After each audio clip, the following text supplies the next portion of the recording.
Bəzi qəlblər qıfıllanıb, qıfıldı, bağlanıb. Ora xeyir yetişməz daha. Gözün eşitmək istəmir yaxşı kəlmələri, nəsihətləri eşitmək istəmir, ibrət almır hadisələrdən, nəticə çıxartmır. İnsan gəlib dünyanın bu gedişatına baxıb nəticə çıxartsın. Ahirətini fani dünyaya qurban verməsin ki, bu dünyanın fani olduğunu anlayıb ahirətə körpü qərar versin. İnsan da var, heç nəticə çıxartmaq istəmir ki. Hər şeyi görür, sanki görmür. Hər şeyi görür deyim, mən fikirləşmir ki, mənim də başıma gələr. İnsan düşünsə, başa düşər bu dünya fani. Başa düşər ki, gəlib ülvi, ali məqsədlər üçün yaşasın. Allah insana bu cür yaşamağı təklif edir və buyurur.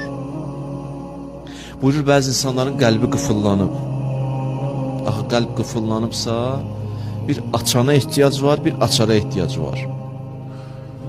Qəlb qıfıllanıb, bir açana ehtiyac var o qapını, bir açara ehtiyac var. Quranda buyurur, İndehu məfatihul qeyb, qeybin açarları məndədir. Yəni o qəlbin bağlanıbsa əgər, qəlb də bir batindir də, bir qeybdir də, orada da bir maarif var da, onu açarları istəyirsəniz, açarları məndədir. Əziz Allahımız deyir. Bəs açan kimdir? Buyurur, və huvəl fəttahul əlim. Açan da mənəm, fəttah da mənəm. Fatih də mənəm, xeyrul fatihin də mənəm, fəttah mənəm. Açaram o qapını. Əgər deyir, mən açsam, və mə yəftəh lillahi, və mə yəftəhillah linnas min rəhmə, fələ mumsikə ləha. Əgər